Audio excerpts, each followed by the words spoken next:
My wife and I just got out of the hospital with the birth of our second child. Both of my parents were supposed to take care of and spend the night with my older son, 2.5, during this time.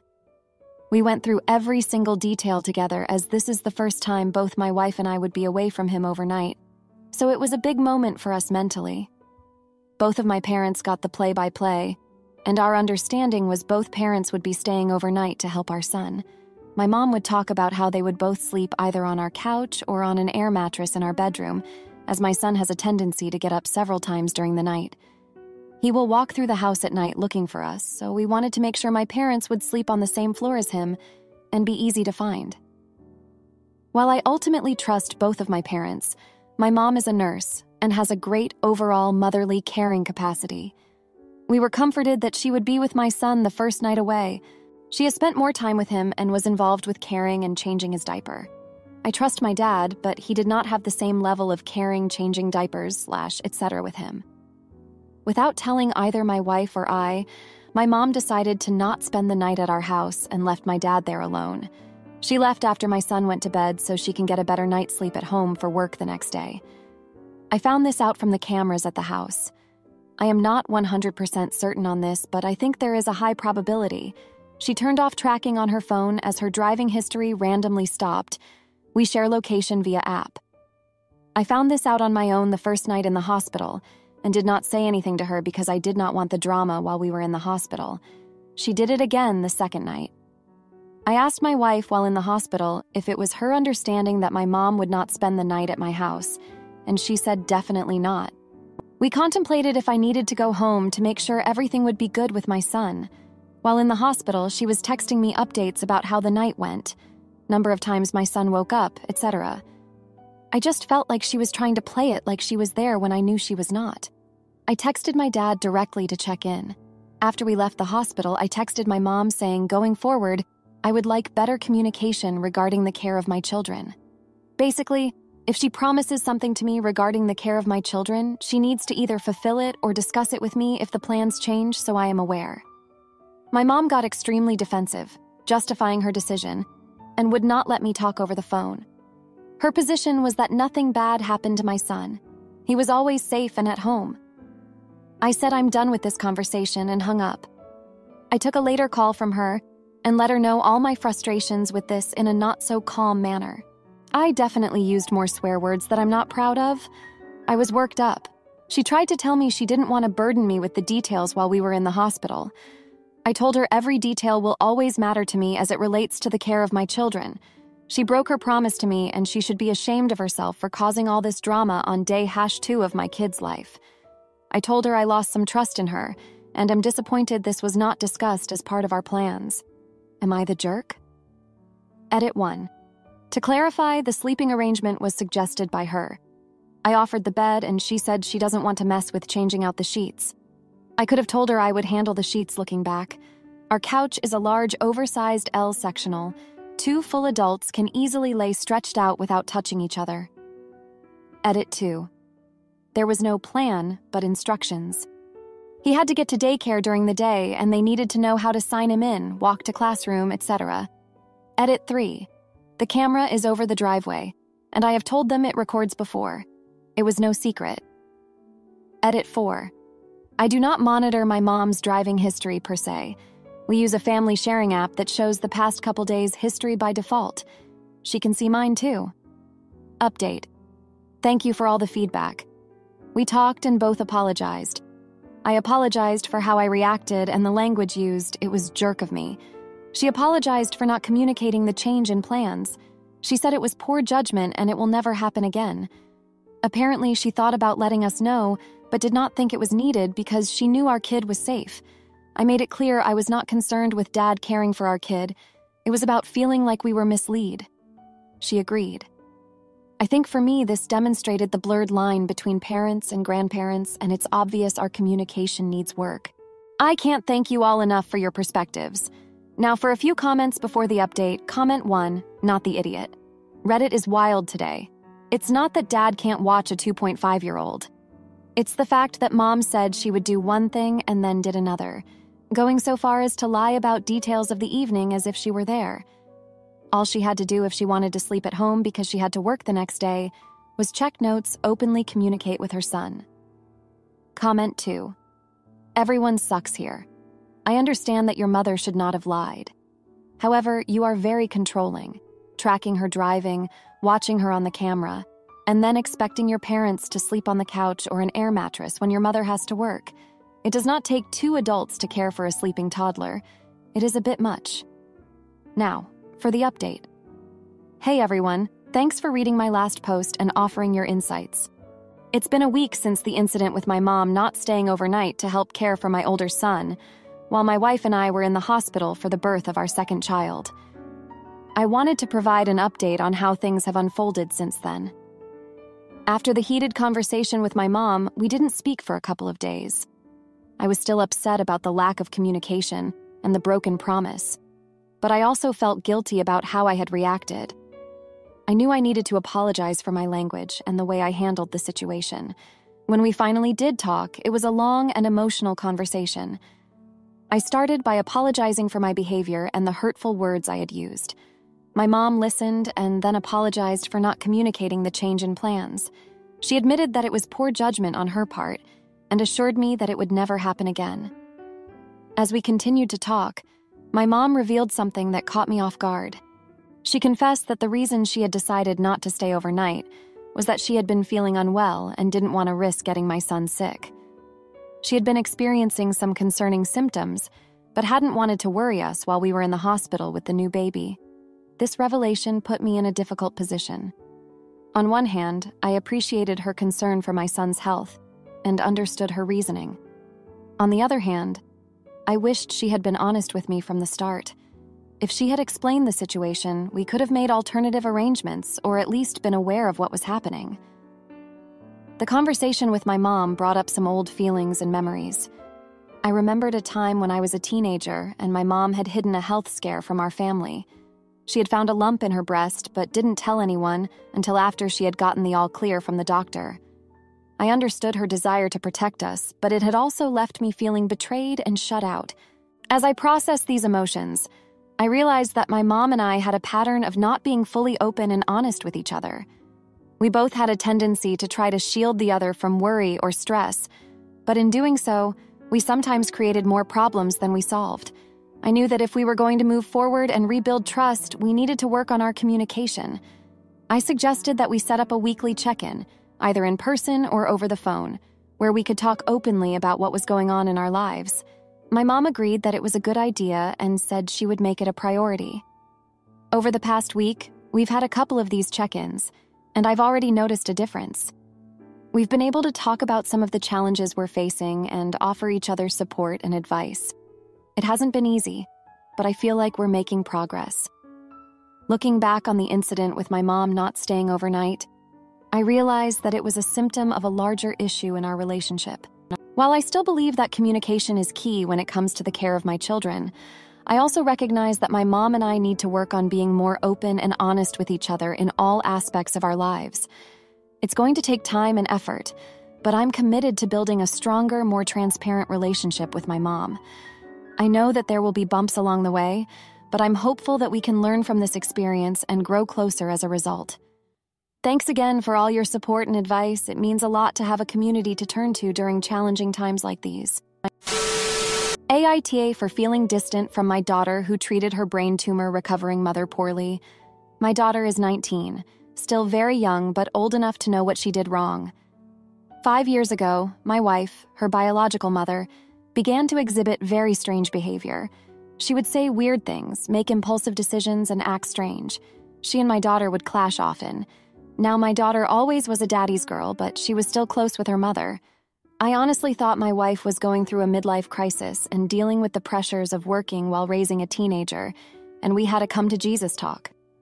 About 6 months after the start of that behavior, my wife ended up in a really bad accident. When they were performing emergency surgery, they found a ball-sized tumor pressing her brain, which was the cause of her initial behavior. My wife ended up having to relearn everything from walking to talking. She was still reeling from the effects of the accident and the brain tumor, and was mentally and physically disabled for a while. Our daughter refused to be seen in public with my wife. She hated the mess of the wheelchair and her mother's condition. She would also just ignore her mother and speak to me all the time, sometimes even about her. She saw my wife as a burden and would complain to people, to the point where the school called me.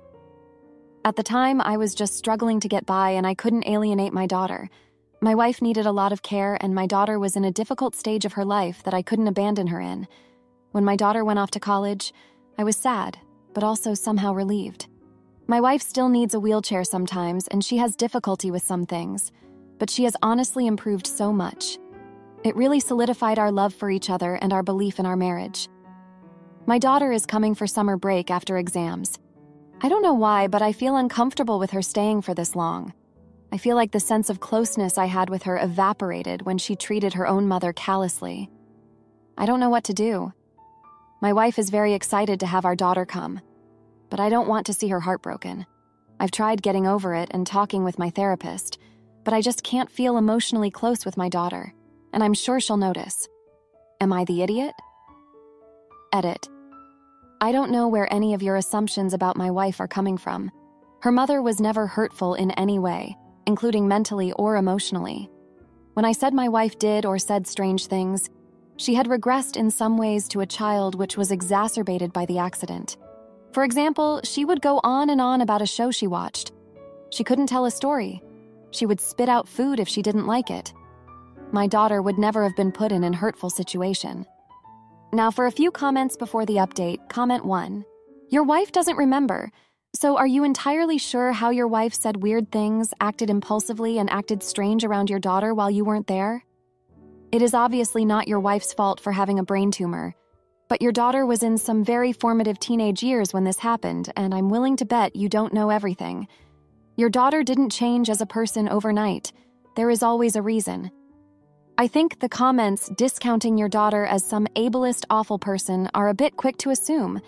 It could very well be that the treatment prior to the accident has more to do with her feelings than the accident itself. Comment 2. I wonder if your wife's behavior, pre-diagnosis, made your daughter feel so destabilized that she disconnected out of survival. I was close to someone who had a brain tumor. We were teens and, similar story, pre-diagnosis, her behavior got really strange. After she got sick, I was able to be there for her, but one of our mutual friends just couldn't come around because of how the sick person treated us. It was really upsetting at the time. We were all older teens, but I can see that dynamic being really hard for a little girl and her mom. Horrible situation all around. I'm so sorry. Now for the update. Hey everyone, it's been a while since my last post and a lot has happened in the past 2 weeks. First off, I want to thank you all for your support and advice. It really means a lot to me. So, my daughter came home from college for her summer break, and things started off pretty well. She seemed happy to be home and was excited to catch up with her mom and me. We had a nice family dinner together on her first night back, and it felt like old times. But as the days went on, I started to notice some tension between my daughter and my wife. My daughter would get frustrated when my wife needed help with certain tasks, like getting in and out of her wheelchair or cutting her food. She would roll her eyes or sigh heavily, and it was clear that she still saw her mother as a burden. One day, I overheard my daughter on the phone with one of her friends complaining about how she had to babysit her mom and how it was ruining her summer break. I was shocked and hurt by her words, and I knew I had to confront her about it. I sat my daughter down and had a long talk with her about her behavior. I reminded her of how much her mother had been through and how hard she had worked to recover from her accident and brain tumor. I told her that it was important for us to support each other as a family and that her mother deserved our love and respect. My daughter seemed to listen and apologized for her behavior, but I could tell that she still had some resentment towards her mother. I realized that there were some deeper issues at play here, and I knew we needed to address them as a family. Over the next few days, I started to think back on my own behavior during my wife's recovery. I realized that I had been so focused on taking care of my wife and keeping our family afloat that I had neglected my daughter's emotional needs.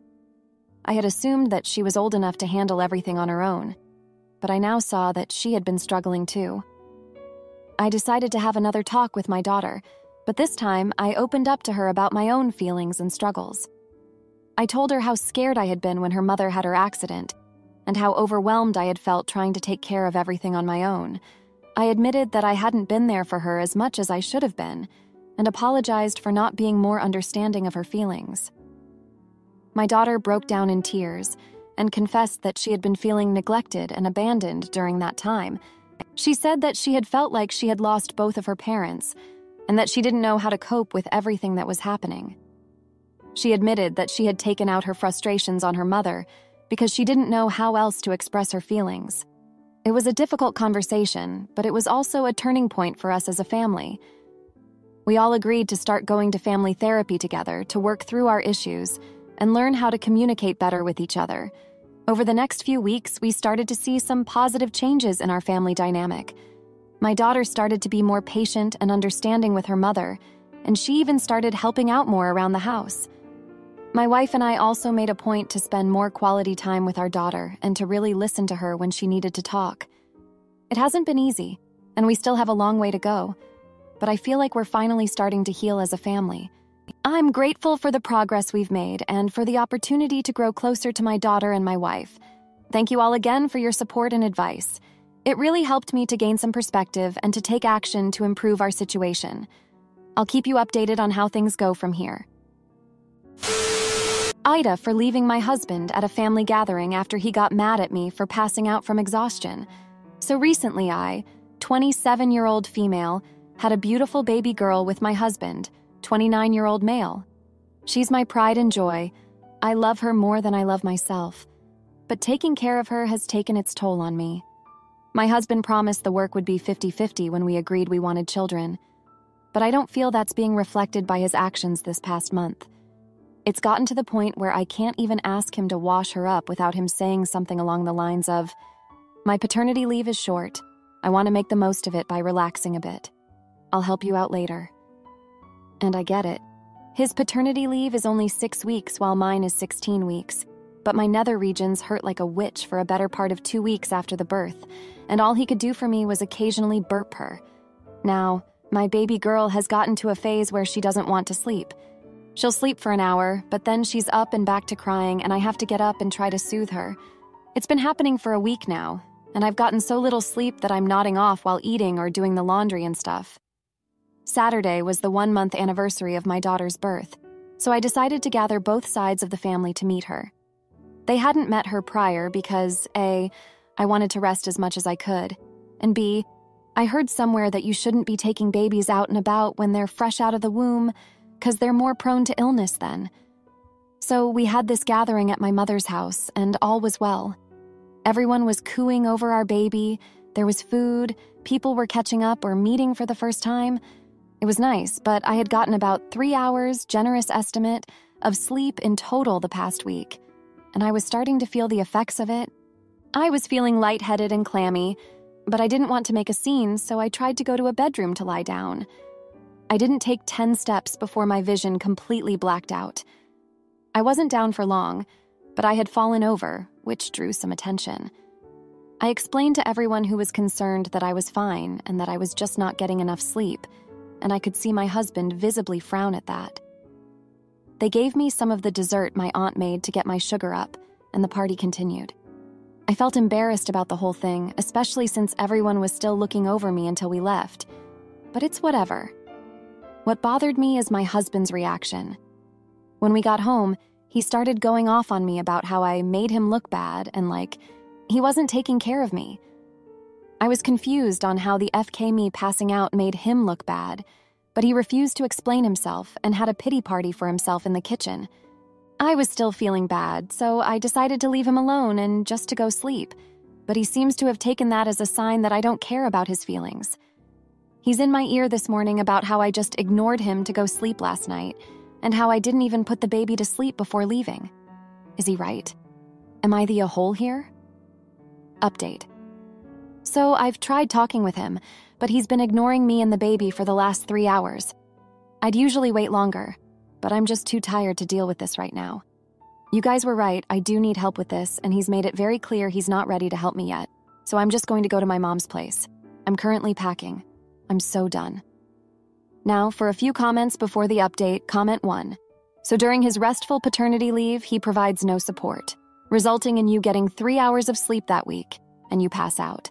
He then gets upset at you for exposing his failure as a husband and father, then is pissed that you didn't continue staying awake to talk about his feelings and left him to put the baby down. And you're asking if you're the AH? FFS girl, this man does not care about you. He only cares about himself. Take your daughter and go to your parents. I fear you're too tired to recognize what's happening right in front of you. Please get support from your family. This man is toxic AF. Edit. So happy to see your update, I'm so relieved. I hope you'll keep us updated so we know you're okay. Virtual hugs. Comment 2. Please divorce this guy. He will continue making life harder for you. I raised my child alone, and I was stunned at how much easier it was once I got rid of the selfish man baby who had been draining every last bit of my energy. Plus, you don't want your daughter growing up internalizing that treatment as what she should expect as a woman. Not the idiot, obviously. Your narcissistic POS spouse needs to take that proverbial long walk off a short pier. Now for the update. Hey everyone, thanks for reading my update. It's been a tough few days since my last post, but I wanted to fill you in on what's been happening. After I finished packing, I took the baby and headed over to my mom's place. When I got there, I broke down and told her everything that had been going on. She was really supportive and told me I could stay as long as I needed to. It was such a relief to have someone to talk to and help out with the baby. The next day, my husband showed up at my mom's house, demanding to see me and the baby. I didn't want to talk to him, but my mom convinced me to hear him out. He started apologizing, saying he knew he hadn't been pulling his weight and that he wanted to make things right. I wasn't sure if I could trust him, but I agreed to come back home and give him a chance to prove himself. When we got back, things were okay for a little while. He started helping out more with the baby and even got up with her a few times at night. But it didn't last long. By the second day, he was back to his old ways, making excuses and leaving me to do everything. I tried to talk to him about it, but he just got defensive and started blaming me for being too demanding. He said I was overreacting and that I should be grateful for the help he was giving me. I couldn't believe what I was hearing. I was exhausted and frustrated, and I just couldn't take it anymore. That's when I remembered something my aunt had told me at the party. She had pulled me aside and said that she had gone through something similar with her husband when their kids were born. She said that it took a lot of hard work and communication, but they eventually got through it. She gave me the number of a couple's therapist they had seen and told me to call if I ever needed to talk. I decided to give the therapist a call and set up an appointment for me and my husband. I wasn't sure if he would agree to go, but I knew I had to try something. To my surprise, he agreed to go without much of a fight. The therapist helped us talk through a lot of our issues and gave us some tools to communicate better. It wasn't easy, but it was a start. We've been going to therapy once a week for the past month, and things have been slowly getting better. My husband has been making more of an effort to help out with the baby, and I've been trying to be more patient and understanding. We still have our moments, but we're learning to work through them together. Looking back, I realized that a lot of our problems stemmed from our own upbringings. My husband grew up in a household where his mom did everything and his dad was pretty hands-off. He never really learned how to be an equal partner in a relationship. And I grew up with a single mom who had to do everything on her own, so I have a hard time asking for help and admitting when I need it. But we're both trying to break those patterns and create a new dynamic for our family. It's not easy, but it's worth it. Our baby girl deserves to have 2 parents who are fully present and engaged, and we're determined to give her that. Thanks again for all your support and advice. It really means a lot to know that I'm not alone in this. I'll keep you all updated on how things go from here. If you liked this video, you'll probably like these too. Also, while you're here, please consider subscribing. It's your support that keeps this channel alive and allows me to make better and longer videos. Have a great day.